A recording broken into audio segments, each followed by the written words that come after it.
welcome everyone to Free Play Denton. During open hours, we're doing another episode of the Free Play Arcade podcast. We've got myself, Corey Iden, President, CEO. Every title I want, I can just keep adding it to, and it becomes corporate policy.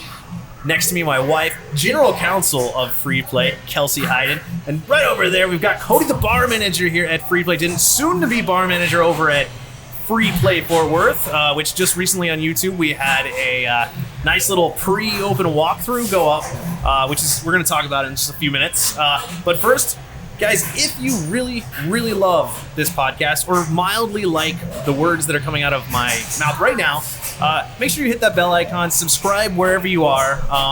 It helps us know that we're making content that you like, and it helps you receive this content. So, really awesome, really pumped to be here at Free Play Denton. I've made a bunch of jokes saying that it's like my top 3 favorite arcade of all time, since we have 3 free plays. But honestly, I really, really love Free Play Denton, and I think, Kelsie, you feel the same? Yeah? I love Free Play Denton. Richardson is the first arcade, it's the home arcade, but I like coming here. This is just a great place to come hang out. One of my favorite nights in recent memory is coming up here to do some work and then it getting later and staying over, sitting at the bar, having Cody over here be our bartender, trying some of the new things that we have coming in, and just having like a really great conversation with my husband, my brother, who also works here, Richard. And the feel here is so great. I love the flamingo lights. I love the neon signs.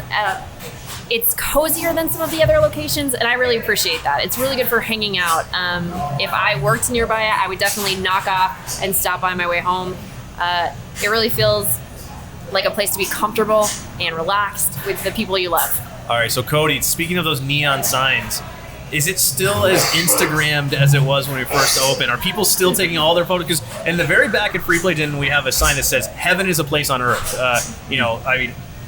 Awesome song, one of my all-time favorite songs. I have it in my jukebox, and it's been in the Free Play Song of the Day twice, even though that's not even allowed. That's how much I love Heaven is a Place on Earth. And we made it into a really cool neon sign at the back. And when we first opened, everyone was taking their picture in front of it. Is it still happening? Is it still pretty popular for that purpose? I would say it's still pretty popular for that purpose. The numbers have dropped off a little bit.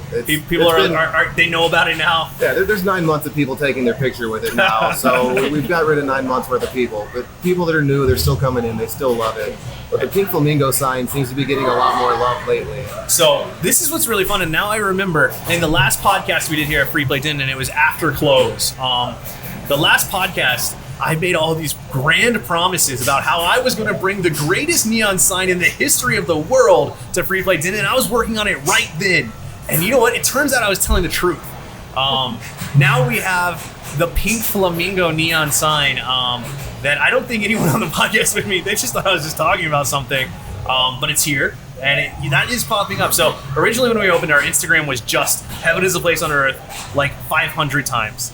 Now you see the pink flamingo. We've got our outside neons that are doing pretty well too. But there is an old soft sell song where the very first line is standing at the door of the pink flamingo. And I always in my head thought that must be like the greatest 80s bar of all time. It turns out it's kind of made up, or there was a flamingo bar or something. They just called it the pink flamingo. But I always wanted to make a sign for that bar. And when we opened up our kind of retro neon Miami arcade here, I thought I have a great opportunity to make a neon sign for a bar that doesn't exist. And we just called it the pink flamingo.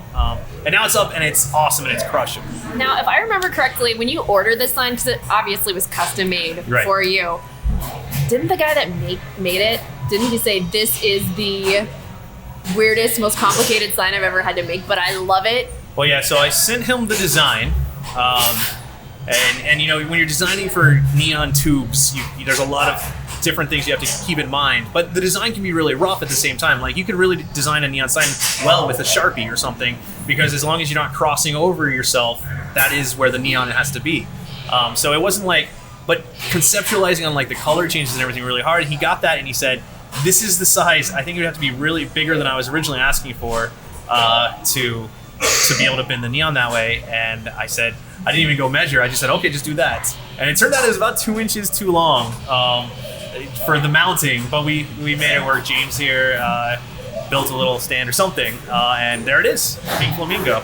It's beautiful. It came out well, and it's just really fun to actually come back on a podcast and deliver on it. And yes, if you hear a ton of noise in the background, it is an open arcade right now. People are playing pinball and having a great time. But let's talk all right, so Cody, we open Free Play Denton. It's crazy. I turn off the marketing. It gets me a little bit more calm, and it slowed down, and now we're kind of starting to see it pick back up. What are your thoughts on like Free Play Denton versus Free Play Arlington in terms of crowd, kind of beer sales? Have you changed your strategy at all? Just kind of, can you tell us what happened to you as an employee here when you came over to Free Play Denton? Well, first and foremost, it was completely different of just a size shock. Free Play Arlington having a capacity of almost 500 people, where Denton has 130. That was the biggest thing. Is it always felt a little bit slower, even when we were really busy, just because I was used to such a large location. On top of that, the crowd drinks entirely different beer. Right. It's still craft beer. They still drink good beer, but what sells good in Arlington might not sell it all here. But without liquor, it gives me a lot more room to really play with beer and get some crazy stuff. So the first 3 to 4 months was really me just trying all of these random beers to see what sold. After a while, we broke in. Sours and IPAs and stouts are all doing great for us right now.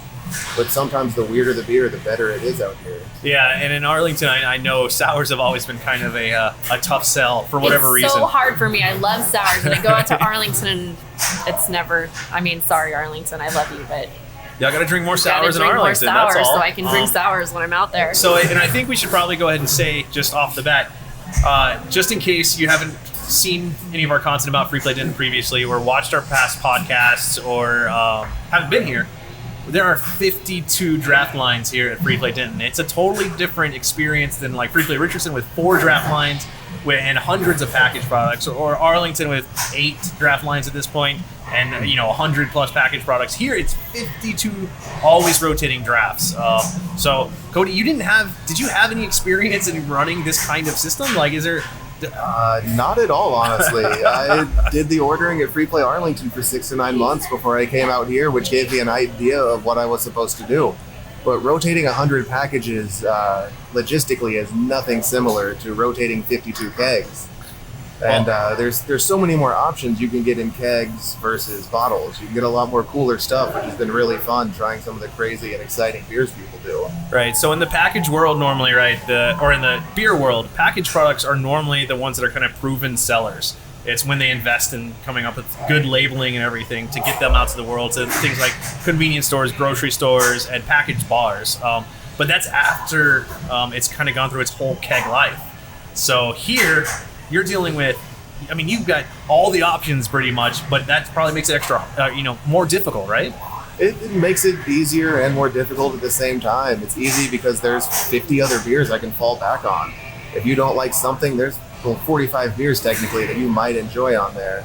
Well, I guess it's hard because there could be 100 good beers out at any time, and choosing what's better than the other, it's almost as hard as keeping the games lined up proper and not making it too stacked. Well, and I guess that's one of the things no one ever thinks about, and I know you think about it now, is with packaged beers, if there's a good package coming out, you can just add it to the, it's a 12 pack or a 24 pack that you're buying to add to the cooler. Not that big of a deal.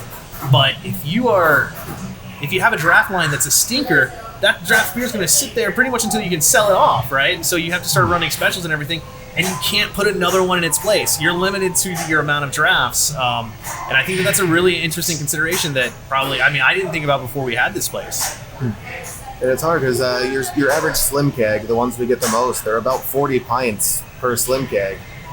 And if it's not selling, 40 doesn't sound like a lot, but when you have 52 choices to choose from, if everybody drinks one of everything, it could take a month to sell 40 of that beer. Right. And that's not good for anyone. Like, you don't want the beer sitting there. You want to get the customer something fresh, and it's a total pain. And one of the things we've definitely prioritized here, I know, is trying to learn the lineup so that we can have constantly changing stuff. Because we don't have, like, some bars will have sold lines where, like, a certain line is sold to a brewery, which I think is illegal, but I'm not here to rock that boat today. There's got to be a fine line they ride. Right. But we don't have any dedicated lines, is what I'm getting at. So has that been a challenge? Have any of the reps come in from the breweries or the distributors and said, we want to, like, own some lines in your place or anything like that? almost every rep with one of the bigger breweries comes in saying, "What can we do to make this a mainstay?" Yeah. Everyone wants to. I think the word mainstay is what they use a lot. That's the they code. want this thing to just stay here and Well, they're only have this salesmen. one beer, and it's cool. Like I love that these people like us enough that they want their beer to always be on there. But it's really hard to do something like that when our whole focus is to rotate the newest, coolest, and craziest beers that we can get a hold of. Yeah, and so it's a little controversial, right? We don't have any major mass market beers really on our draft lines ever. And you'll see a lot of places will, dedicate, even if they're a hardcore craft beer place, they'll dedicate 10 or so lines so that they always have a Bud on tap, a PBR, or stuff like that. But we don't do that. Have you had any pushback from like the clients, the customers about that? I mean, people are always upset when they can't get a Shiner or a Dos Equis on tap. But with having 45 other beers or 45 beers on our 52 taps, there's always something we can recommend. Or like, here, just try a sip of this and see if you like it. And more often than not, if you can get them to try a sip of something new, something similar, they're going to realize it's still a good beer. Maybe it's a little different, but there's no reason not to enjoy this beer. Well, and if you're watching this in another state really quick, if the word Shiner to you sounds totally foreign, it is probably, it's like would you call it one of the original craft beers in Texas that's now completely superseded what craft is, or?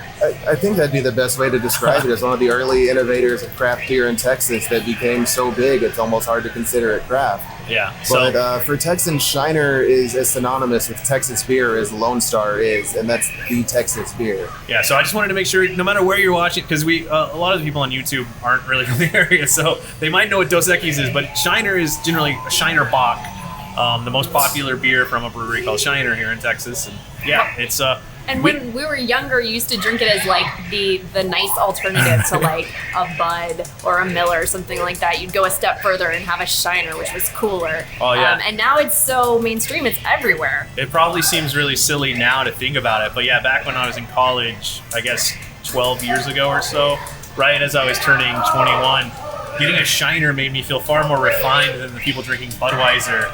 And now, of course, I'm so snobbish that I'm like, if this beer didn't come out today and no one else has it, I don't even want to taste it. What's the point? Like, it's amazing, and that's the total lie. I don't even taste beer anymore at all. No, that's the other way. Oh no, too far. No.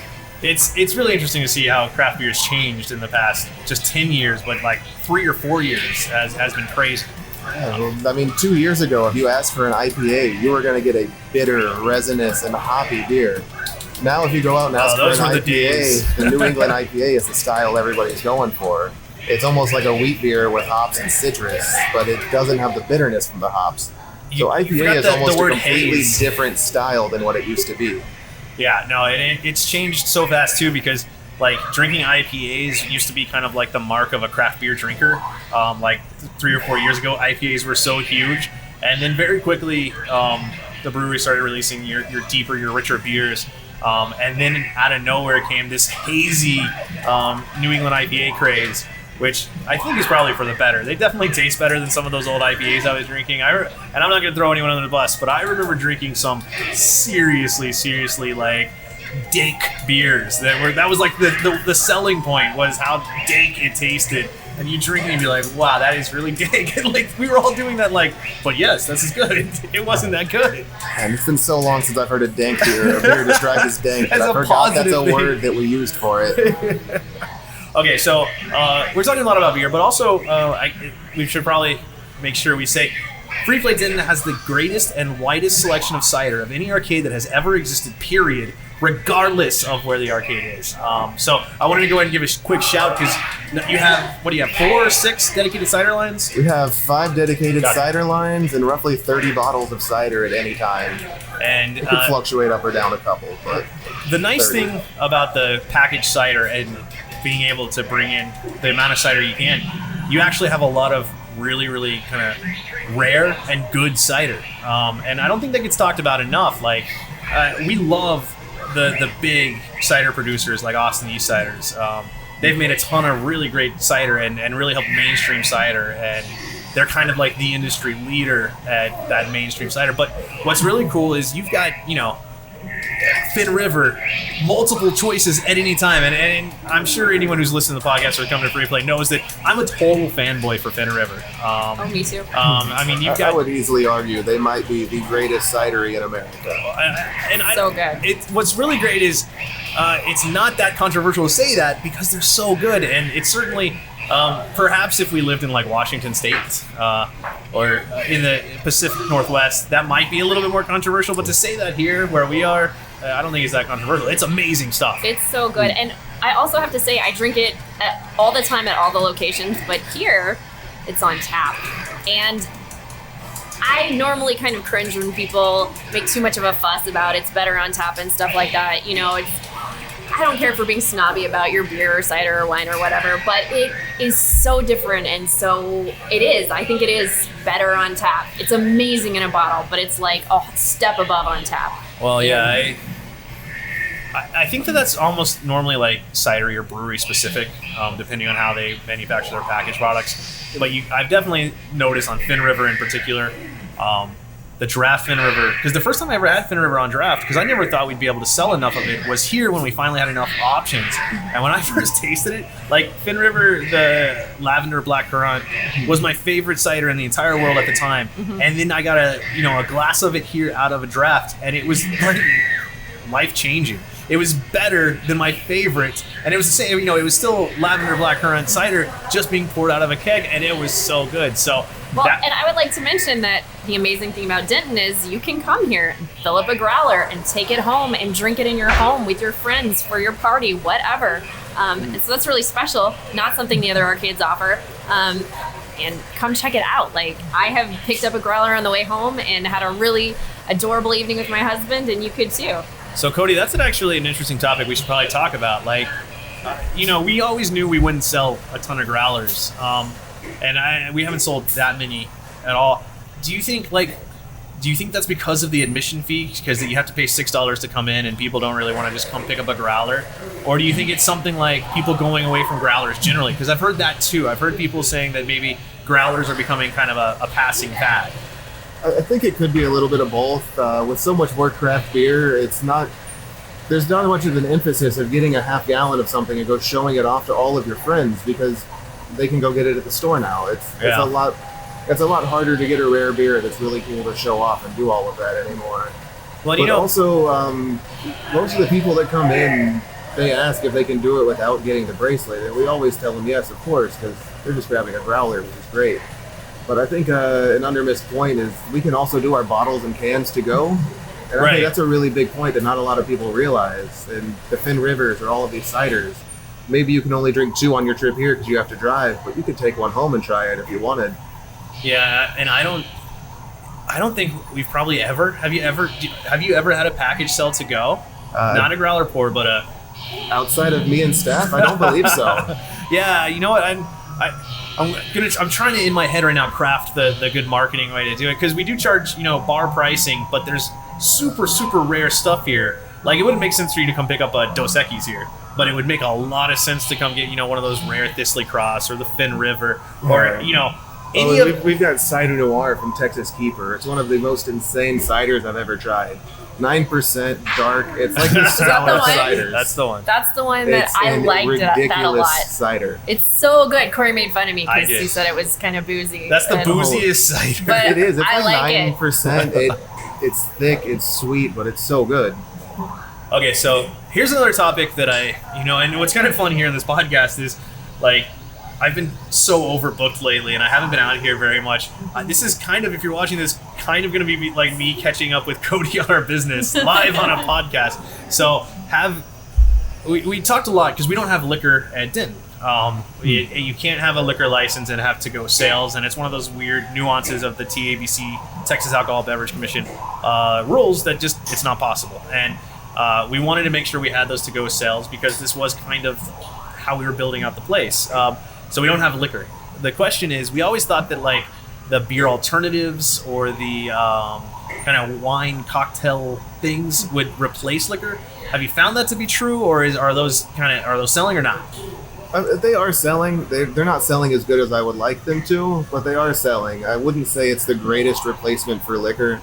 you really can't replace liquor with anything other than more liquor. Right. But for people that don't like beer, for people that want liquor, it's a good enough option. Yeah. By no means is it bad, but a wine-based mixed drink won't compete with a real margarita. Yeah, that's for sure. So are we carrying wine now? I remember sampling some wines, and then I don't know if we decided, I don't think we liked the ones we were sampling at the time. Yeah, so we have one wine on draft at all times, and now we have 6 different packaged wines.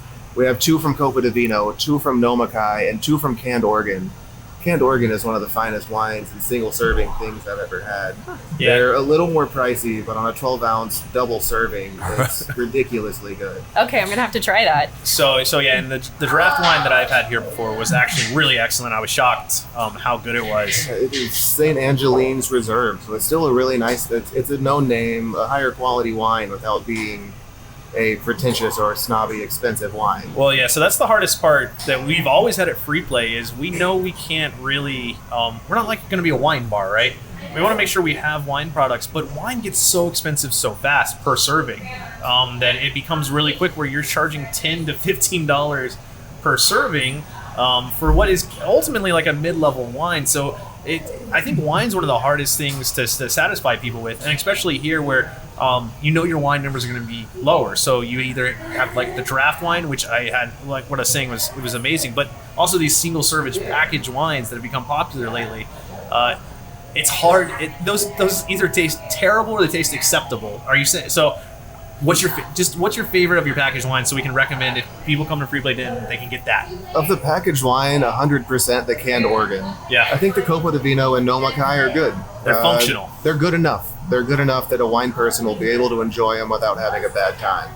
But I don't think it's a wine that they would go show off to their friends or do anything crazy with. Right. The Canned Oregon, I honestly believe, is good enough that someone would have it and take it home to get some more or show off to their friends. Let me check this out. The Canned Oregon is absolutely delicious. delicious. This is the Canned Oregon.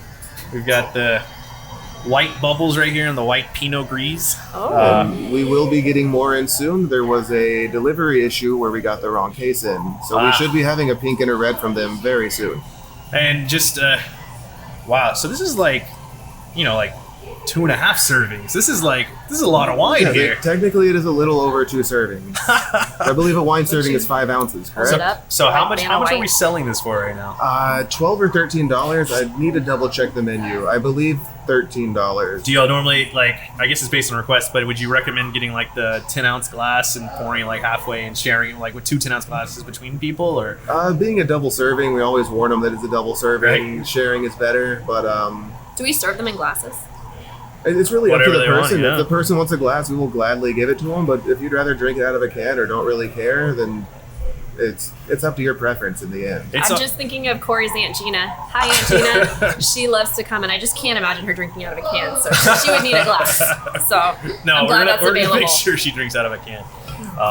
It's only available to her in the can. No, it's really cool because it's so hard to figure out wine for us, and we've tried everything, and it's always either like you go so cheap that it can't be disappointing, or you charge a lot and it's kind of disappointing. So, in addition to the wine, though, because I like one of our other alternatives, and maybe this is just the booziness in me, but I like the buzz balls.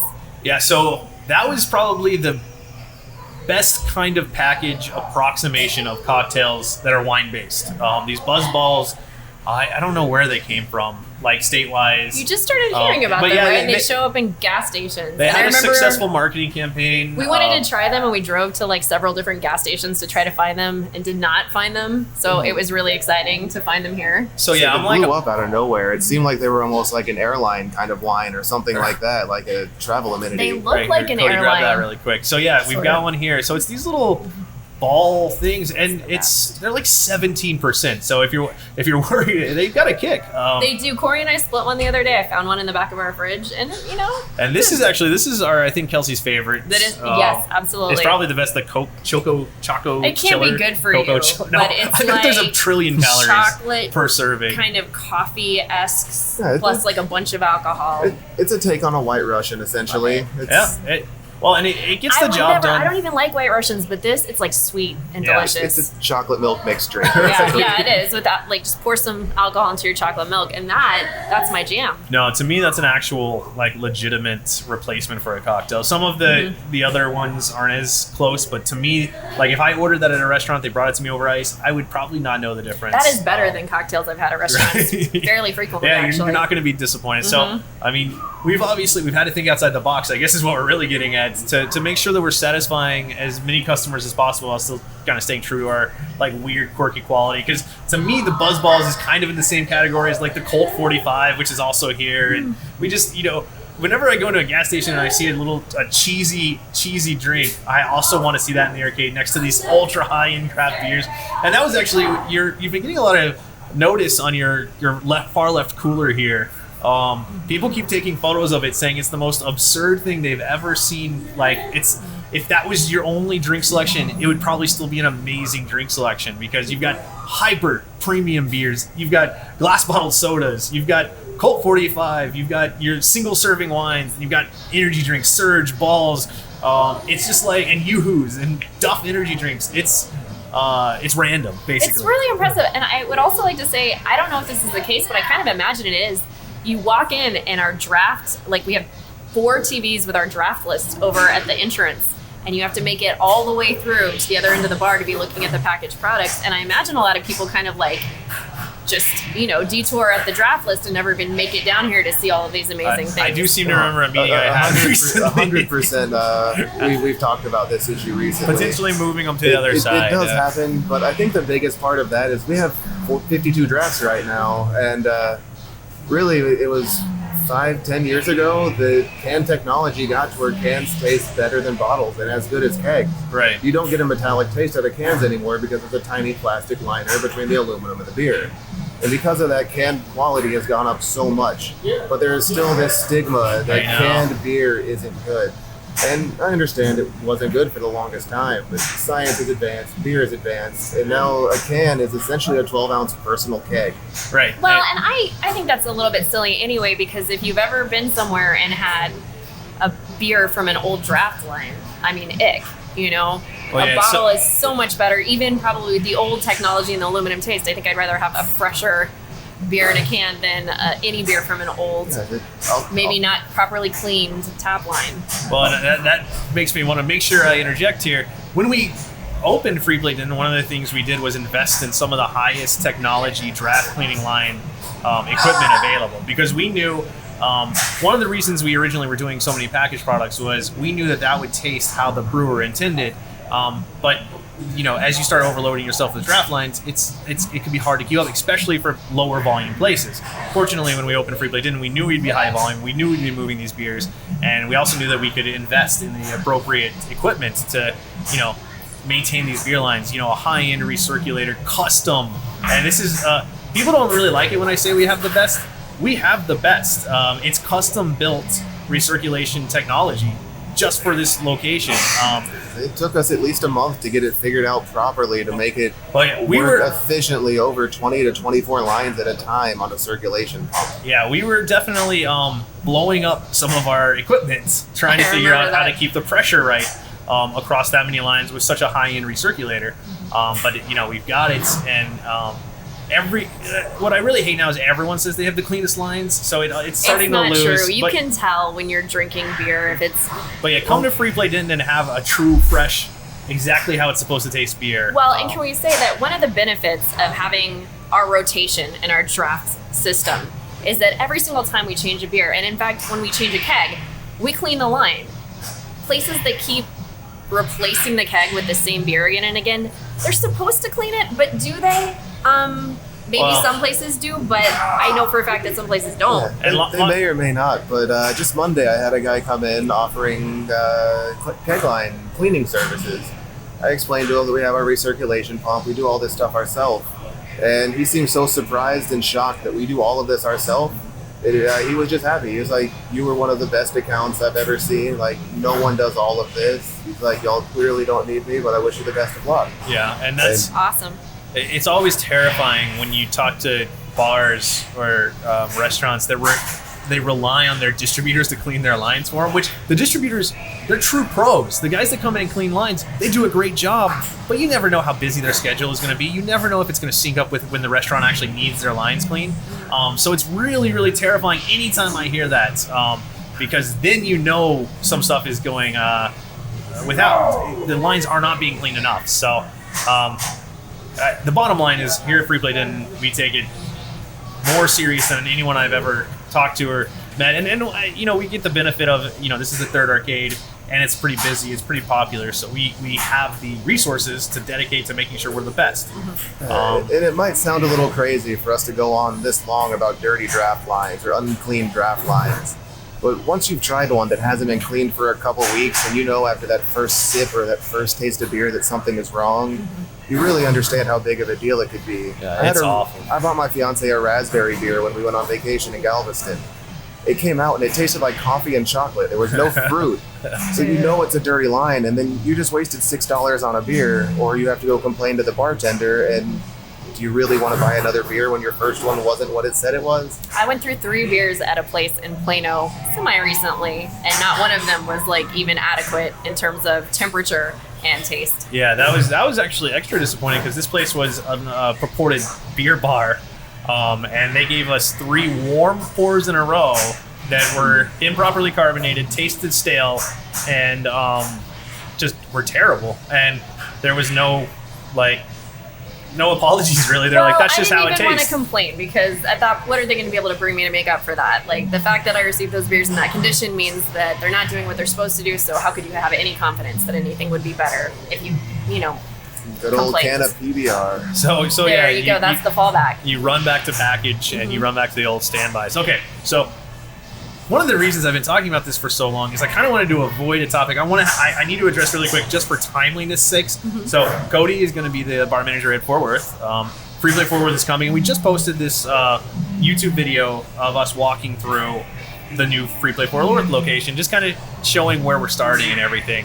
And we had heard previously that there must be someone living upstairs, because there was like a bunch of trash and everything. Okay. And well, I just want to address it really quick, because it was really hard to record that video and come off in the right tone. I think we came as close as we can to capturing it, but I just want to make sure everyone on the internet knows I actually got like really like concerned, terrified, weird. Like, it was like a ton of emotions happening really fast. And I just thought it was really interesting. And you know, we're still working on Fort Worth. I don't actually know anything about the person that was up there or what happened. They've now disappeared, I assume, because we ran into them and that would spook them or anything. But it was, I mean,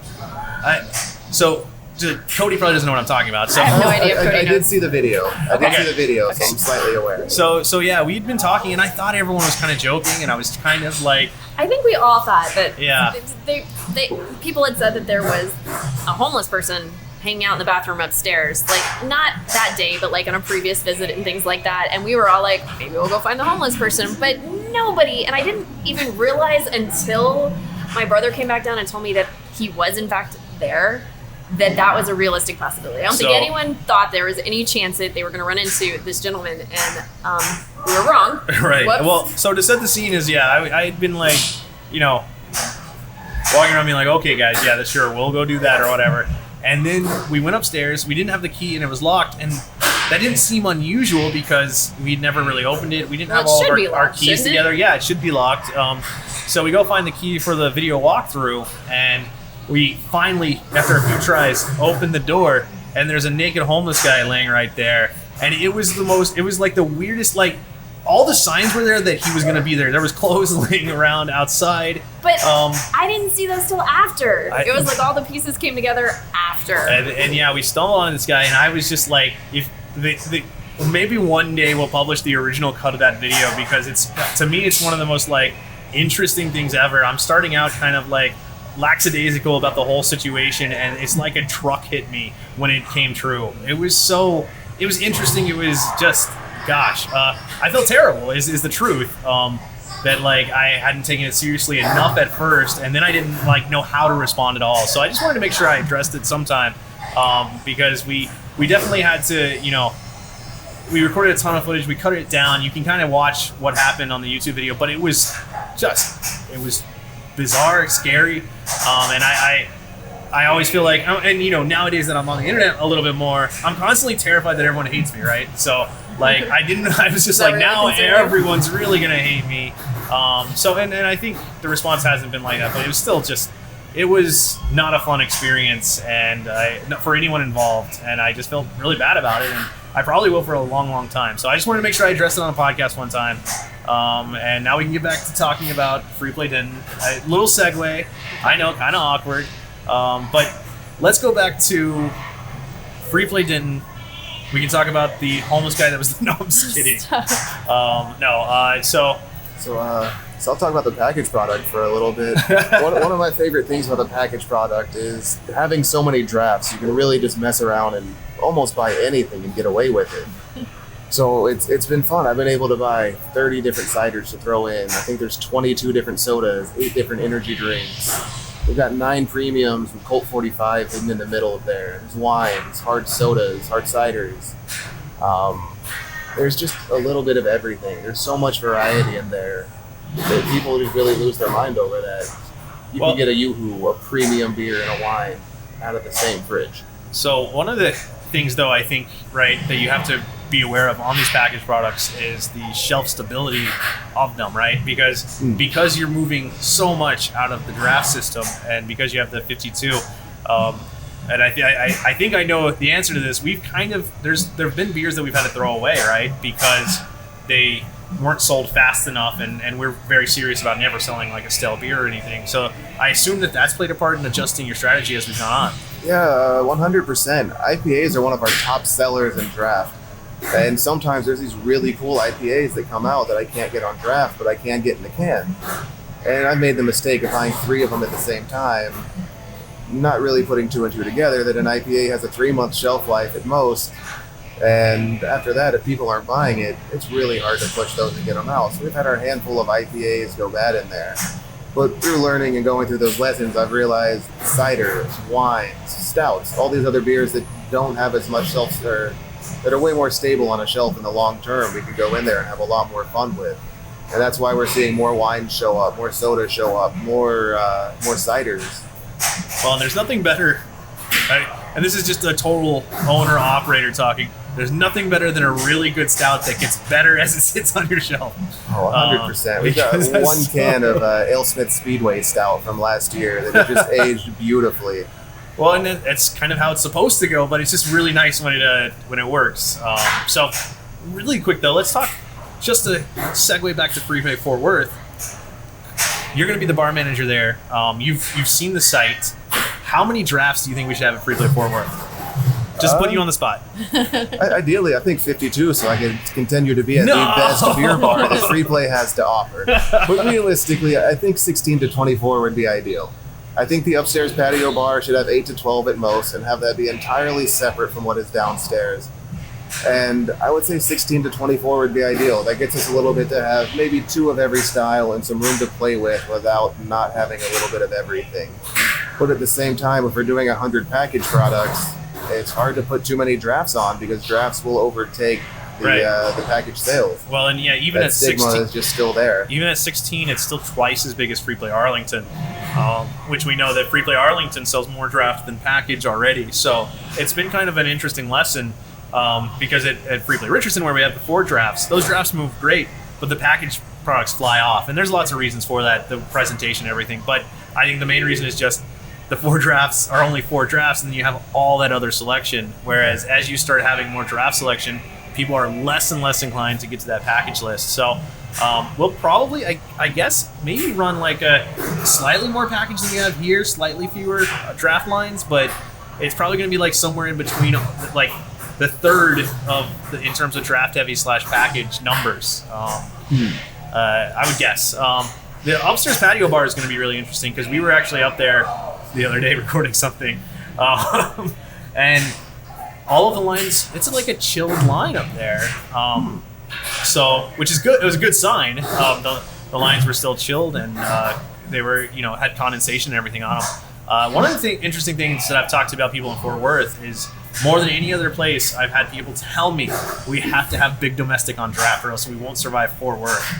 We're not going to do that, but I'm open to the challenge. No, That sounds like a good time. Cody's just like, we'll run this place in the. No, I'm just kidding. As I recall, people said this was a cursed location. It could never be successful. Free play Denton's supposed to be. Isn't that kind of a hat trick for cursed locations with free play? We only open it for free. if it's not a cursed location, we can't afford it. So we only open in cursed locations.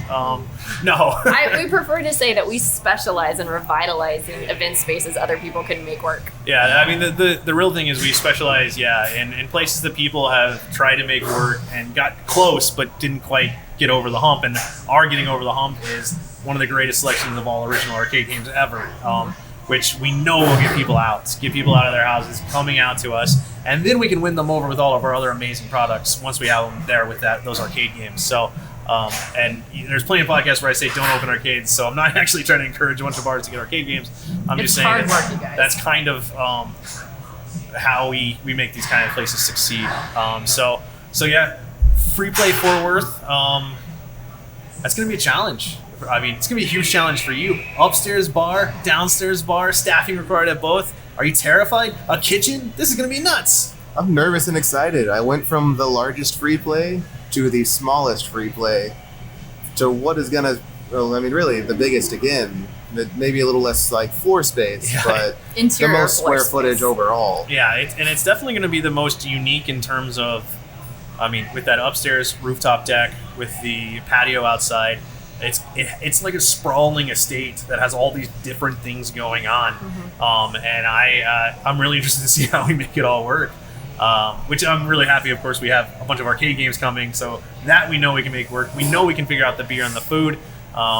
And geez, it's going to be a wild ride after that, because patios, I'm sure people are listening to this podcast and they're like, why is he fretting so much about the patios? And I think it's just because it's something we haven't really done. Arlington has patios, but they're just an extension of the dining area. They're covered. They're just Right. right out. You can see them from right inside the arcade. This is like up a big staircase. It's a whole separate thing, and it overlooks downtown Fort Worth, and it's gonna be so cool looking. Well, you're right. We're going to get people that come there just for the patio, and we have to make sure we win them over too. And then that back patio is also way on the other side of the front door.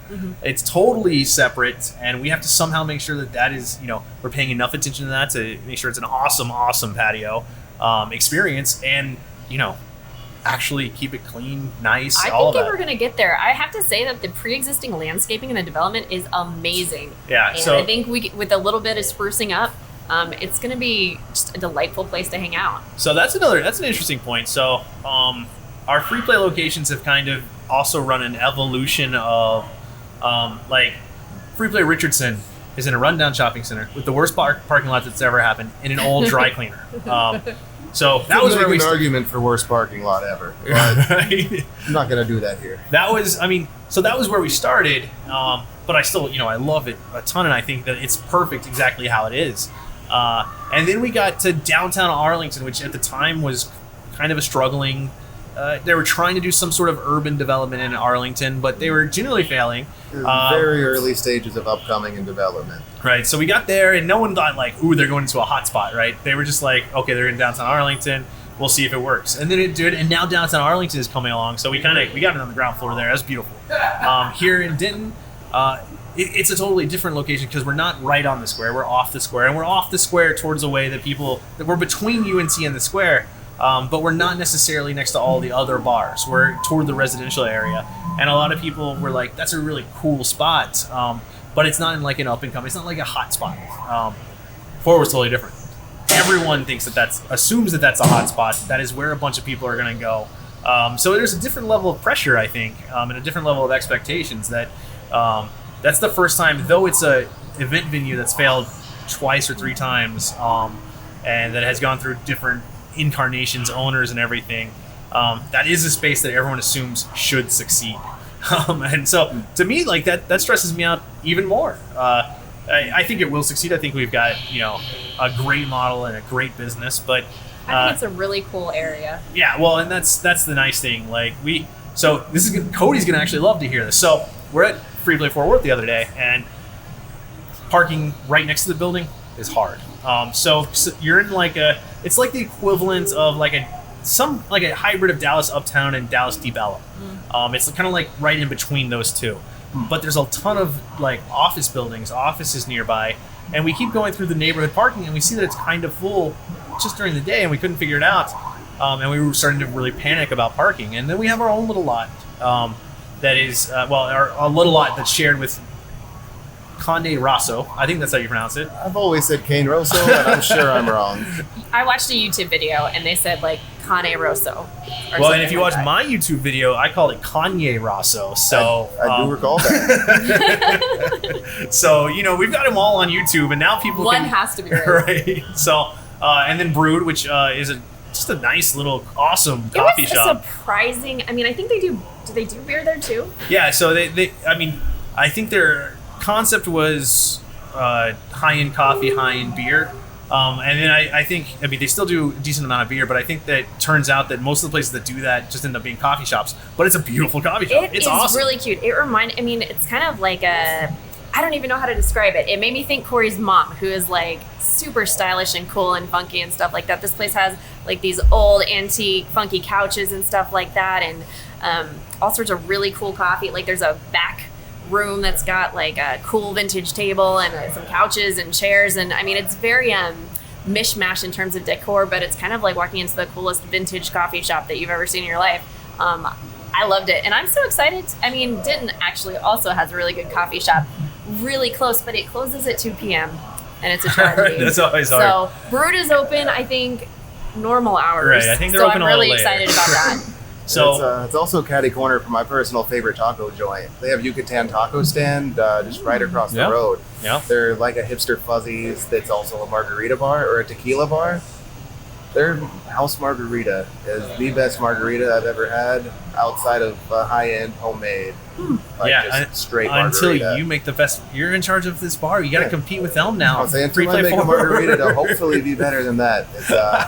It's to my knowledge the best margarita. I love tacos though. I'm really excited about this. We have to have it next time we go. But the point I was actually trying to get to before we went way out of it is parking is actually not a problem. There is a massive public garage, and I know everyone who's listening to this is rolling their eyes because they're like, oh, like 6 miles away. It's across the street. It's across the street, and what I would like to say is, come on, people. It is not going to kill you to walk just the littlest bit. It's actually, like, good for your health. Right. So go for it, Well, And it is in the hospital district, so if something bad does happen, you're in between nearby, two different right? hospitals. Well, no, so they're, like, every time anyone's ever told me, hey, we've got a garage nearby, it's always been this absurd, like, you park on the other side of town and take like a trolley, and like 2 hours later you finally get to where you're trying to go. This is actually, if you walk out of the parking garage, you can see Free Play Fort Worth like straight ahead in front of you. And we were really worried, but we went and found this parking garage, and there's signs for it all over the place, but we, I probably should have planned better. Probably should have actually found this place before I signed the lease. But regardless, it all worked out for me again. Everything is great. We have a wonderful parking setup at Fort Worth, and I'm really pumped about that. And I think it's going to be a totally unique challenge for Cody. It's a whole new thing. I'm nervous, but I'm excited about it because I came into Free Play Denton today. It's been a couple of weeks since I've been here, and I felt so good. Yeah. Because Free Play always feel good after is leaving so here. good. And I feel like we're building such great arcades that as long as we stay true to that, nothing can go wrong. I think that about wraps up this awesome podcast where we kind of went all over the place, like a good Corey podcast. Free Play Denton, open right now, $6 after tax, unlimited play on 60-plus arcade games. 10 of the best pinball you'll ever play, all here, all set to free play. These are like, most of the units would be $1 or more at other arcades per credit. You can just walk up and play as many as you want here. There's nothing like it in the Metroplex in the world. It's just, you got to come see this. So for now, I guess we're signing off. Any last words? Anything y'all want to say? Kelsie wants to tell you all to walk more. It's good for your heart.